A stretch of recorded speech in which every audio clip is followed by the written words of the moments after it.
Peace, family. It's your brother, Marc Lamont Hill. We're here on the Marc Lamont Hill official YouTube channel. Happy Saturday, if that's possible. Right now, we got so much to cover, and we're starting with the big news, which is also the steady news, and that is Israel's war on Gaza has reached day 141. That's right, 141 days after October 7th. We are still watching one of the most devastating military actions in recent memory. We are watching one of the most grave humanitarian crises in recent history. There are many around the world, many around the world. I don't want to suggest that Palestine is the only one, but in some ways, Palestine right now, at this moment in history, is a referendum on global law and order, a referendum on settler colonialism, a referendum on human rights and justice and freedom and liberation. And so that's why we're here every single day covering it, because the mainstream media won't cover it. Corporate media will not tell these stories. They mention that there's a war against terrorism or Israel-Hamas war. A conversation is framed in a way that makes you think that Israel is fighting a righteous war against an equally formidable, or at least equally eligible foe, when in fact, it's not a war against Hamas. It's not a war against even the Palestinian people. It's a war on Gaza. It's a war on Palestine. And that's why we cover it every single day. I want to send some shouts out to people out there before we get started. Mimi Lebrun from Montreal, Canada. MX Samael, shouts to you, family. Masoud Rahman, wa alaikum salam. Your membership about this, so you got to renew that thing, my brother. I'm not going to Twitch right now. I'm good on the YouTubes. I'm just figuring YouTube out. I'm old, man. Zencat, MLH family member coming in from Boston. We got Reed, MLH family also writing in. Love you, Reed. Thank you so much. My tier be on point, yo. I appreciate you so much. Todd Stephen Burrows from Newark, New Jersey, not to be confused with Newark, Delaware. He from Newark, as they say. Rosa Billy said, good to see you in the daytime. That's right. Today I had some time and some space to actually knock this thing out in the daytime, which is always better for me. Shout out to you, Darnell Bolton, for being part of MLH family. I'm going to shout out to people who aren't MLH family yet, like Amanda Partolidis. Thank you for being here with us. Same for you, Letitia Muhammad, all the way from Trinidad. A lot of Muslims in Trinidad, man. It's really a beautiful place to be. Wa alaikum salam, Taha. Darnell Bolton in Grand Prairie. Nivea is a new member of the MLH family, and we are so glad to have you, Nivea DiVincenzo. Shout out to you for joining the channel. Shout out to you for helping support the work that we do here every single day. Let's talk, y'all. It's a lot going on in Palestine right now, and it's important that we cover it all. And so our goal right now is to give you the latest updates. All right, let's start. First of all, the numbers themselves: at least 29,606 Palestinians have been killed since October 7th. That is the official death toll. 29,606 means we're hovering right around 30,000. And then, of course, 69,737 have been injured, both in Israeli attacks in Gaza and on Gaza since October 7th. And if you were wondering, the revised death toll for Israel is 1,139. If you remember, initially they thought maybe a couple of thousand people have been killed, and they said 1,800, then they said 16 and 1,400, then they said 1,200, and now it's 1,139 Israelis were killed on October 7th, and that is the official number. Some quick updates that I think you are going to want to know. One is that an UNRWA official, the United Nations Relief Works Agency, says that the UN's Agency for Palestinian Refugees can no longer provide services in North Gaza. And the reason they gave is that there is a staffing shortage and there is a, quote, collapse of social order. Why is there a collapse of social order? And why are there staff shortages? Well, because Israeli attacks on civilians and restrictions on food aid access have created complete chaos. We've seen humanitarian trucks pull up and civilians literally running for the truck, only to be shot down like dogs by Israeli military. The food access has been severely limited. We have people literally bragging and celebrating that they get a piece of bread after eating chicken feed for weeks at a time. This is no small thing. This is no small matter. Um, in fact, there was a report today that I want to talk about just for a moment that is from southern Gaza, but isn't much different.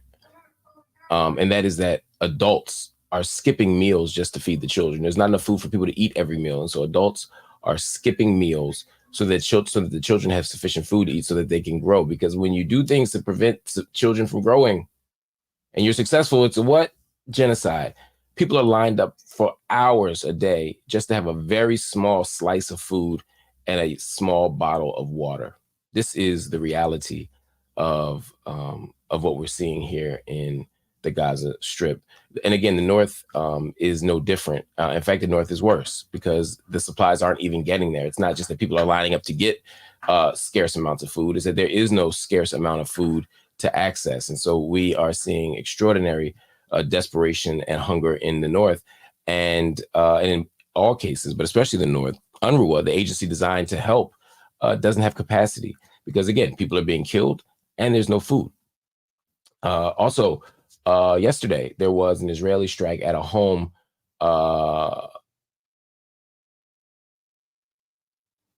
It killed 24 people. 24 people were killed in Deir el-Balah yesterday. And according to staff at Al-Aqsa Martyrs Hospital, they're still receiving wounded people from this bombing, from this attack. The Israeli strike was on a home, not a military base, not a hospital. 24 people have already been killed and many more are wounded, and the death toll is expected to rise just from that one strike. Gaza's health ministry has also reported that 104 people were killed and 160 people were injured in Israeli attacks between Thursday and Friday. So not the last 24 hours, but the previous 24 hours. We know that 104 deaths happened and 160 injuries happened. And then just yesterday in one place in Deir el-Balah, we've seen 24 people killed, and there are other regions with more death coming.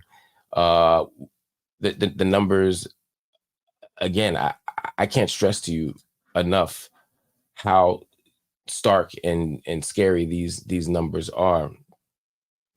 At the same time, just today, a number of casualties have been reported after Israeli jets targeted an area in Rafah, which again is in the southern part of Gaza. If you're right in the south of Gaza, right near the Egyptian border, you have Rafah. And we know that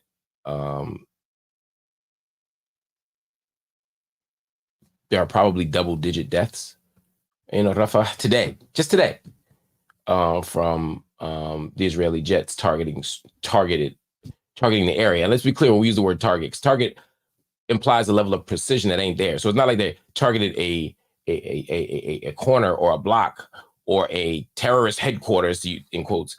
Nah, they just targeted a city, and they just targeted an area in the city, and they strike, and more and more death. We also saw a refugee camp in Gaza City struck today, and 2 people have been killed. So again, the death toll is mounting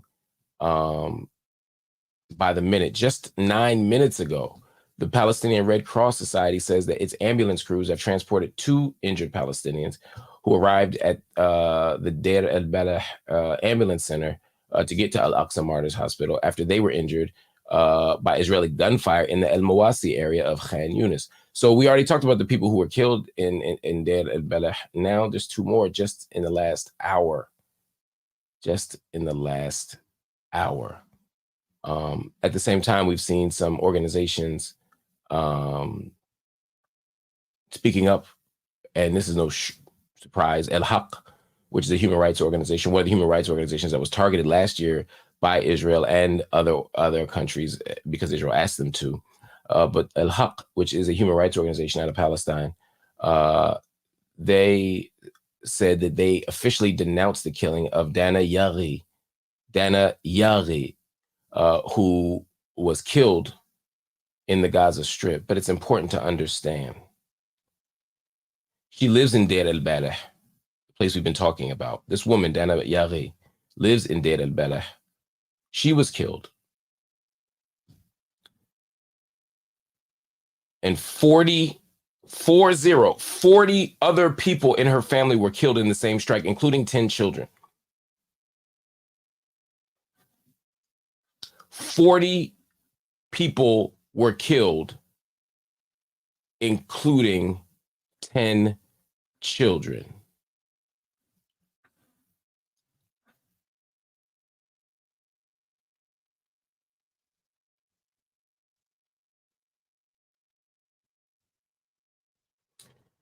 For those that don't know, Dana Yagi was an attorney. Well, she was an attorney, 27 years old. She was working along with another woman, Noor Abu Noor, another attorney. She got killed maybe 3 days before Yagi got killed. So just to be clear, Dana Yagi was killed 3 days after another Palestinian lawyer was killed, along with 40 other members of her family, including 10 children. This is stunning. Another quick update that you're gonna have to go to the news for, because I don't have any. I have a report coming in, but I don't have any information yet. El Masira TV, which is a Houthi affiliated television network out of Yemen, is reporting that both the United States and the UK have forces that struck targets in Sana'a. So this is no small thing. When you start to look at the last 6 weeks and you look at the blockade that Ansar Allah or the Houthis have created in the Red Sea, and the United States and other Western nations have committed to destroying that blockade, even though the blockade is designed to stop the ceasefire, you're going to see an escalation and an intensification. And one of those escalations and intensifications comes today in Sana'a. Because in Sana'a, which is the capital of Yemen, if you don't know, I'm sorry, I don't mean to be, I don't want to presume y'all know, and I don't want to presume y'all don't know, but Sana'a is the capital of Yemen. If the U.S. is striking the capital of Yemen, at the same time that we see Israeli forces striking the southern border of Lebanon, at the same time that we see the entire Gaza Strip being bombed, at the same time that we have U.S. bombings in Syria and Iraq, what you're looking at is the groundwork and the first phase of a global struggle that is concentrated in the Middle East. In other words, it's a regional conflict, but who's the proxy here? What's Russia's role in this in relation to the Houthis? What's Iran's obvious relationship to the Houthis and to Hamas? What is the United States' relationship to the state of Israel, and maybe even to, well, let's just say the state of Israel right now. Where does Egypt figure into all this? What we're seeing is a full-scale proxy war, and it's unclear how this thing is going to end. It's unclear exactly what's going to happen. But what we know is that these bombings are indices of a bigger crisis and a bigger problem. So we have reason to be afraid. As we go into Monday, we will be expecting the final day of conversation and deliberation, not deliberation, but the final day of arguments made in an ICJ, International Court of Justice case involving 52 nations who are accusing Israel of violating international law by illegally occupying Palestinian territory. So again, there's a global struggle happening right now. The global South is paying attention. At the same time, the United States has finally stood up and said, wait a minute, settlement expansion is still illegal, y'all, because Israel announced yesterday that it was going to continue settlement expansion into the thousands, maybe 3,000, more than 3,300 new settlement homes. So Israel ain't stopping. So what do you do? What do you do under those circumstances? That's the question, right? What do you do? International courts are critical, but do they have teeth? Sanctions are important. Economic restraint is important, but will the United States actually do it? Doesn't look like it. Nonviolent resistance is powerful. Israel ignores it. Violent resistance is getting I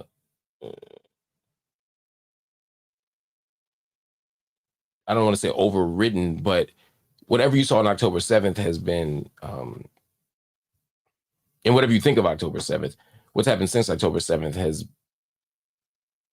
you're looking at 1,139 Israelis killed on October 7th. You're looking at almost 30,000 Palestinians killed since. Not to mention what's happening in the West Bank and other places in terms of settler violence, home invasions. Several hundred, I think 400 plus people killed in the West Bank as well. Regional tensions, more people dead in Yemen, more people dead in Syria, more people dead in Iraq. What we're seeing here is a situation where there are no good options. There are no problem-free solutions. There are no easy answers. And now the question becomes, as Lemon Pepper just said, and shout out to you for asking this question, what happened to peace talks? Well, there were conversations about peace talks. There were conversations about diplomatic resolutions to this. But they've changed, right? Initially, it was how do we get to a ceasefire? There was a 3-phase plan. Hamas said, okay, we'll rock with this. And Israel said, yeah, no, never mind. And now Netanyahu has come forward with another vision. And this time he's articulated the vision a lot more clearly about what post-war Gaza looks like. Netanyahu has said,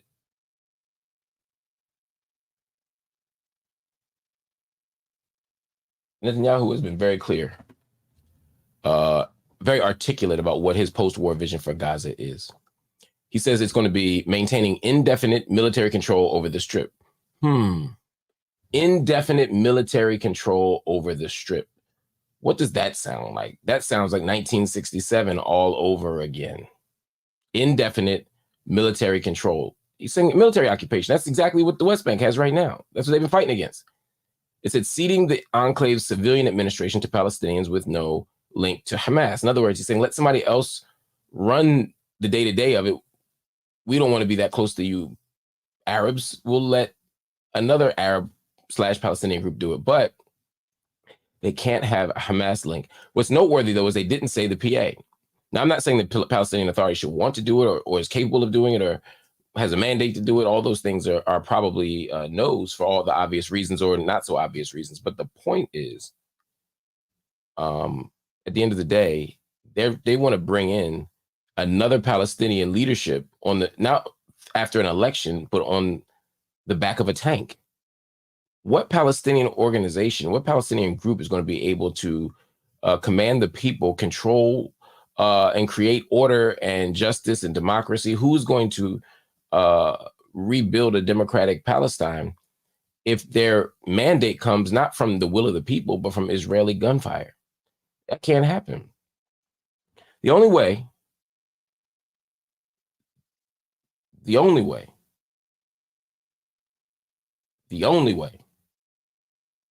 that you're going to get a safe, peaceful resolution to this is if there's a pathway to a Palestinian state.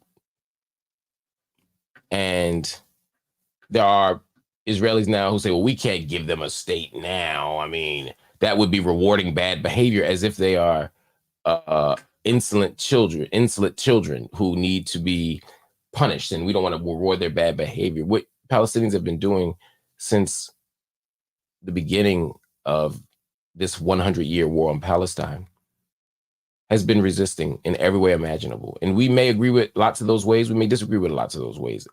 At the end of the day, justice requires a Palestinian state, a whole, free, contiguous, self-determined Palestinian state.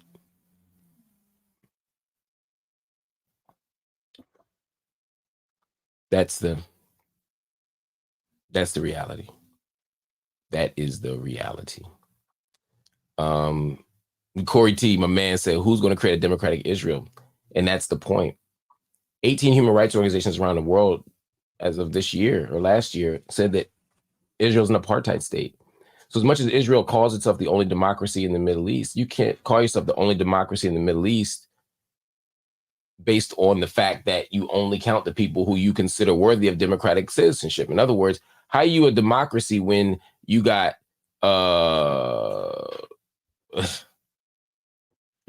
you got 1.6 million Palestinian citizens of Israel, then you got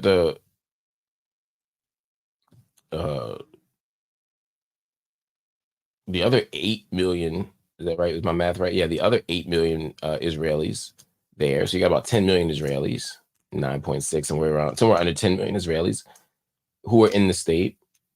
And look, if the worst thing about Israel's settler colonial project were that 1.6 million Palestinians who lived inside of Israel were subjected to laws that were facially neutral but ultimately discriminatory, we wouldn't be doing all this work. We'd be saying Israel is messed up. We'd be fighting for reform.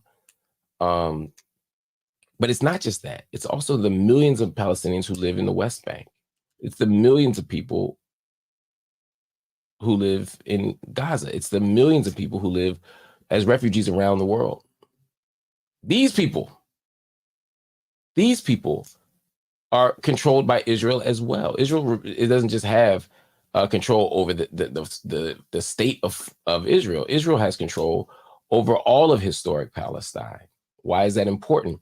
Well, because while y'all talking about one state and two state solutions, Israel already has a one state solution. They run everything. Israel controls everything in one way or another, except everybody who lives under Israeli control doesn't have the same freedom, doesn't have the same right, doesn't have the same access, doesn't have the same privileges, even those who have Israeli passports.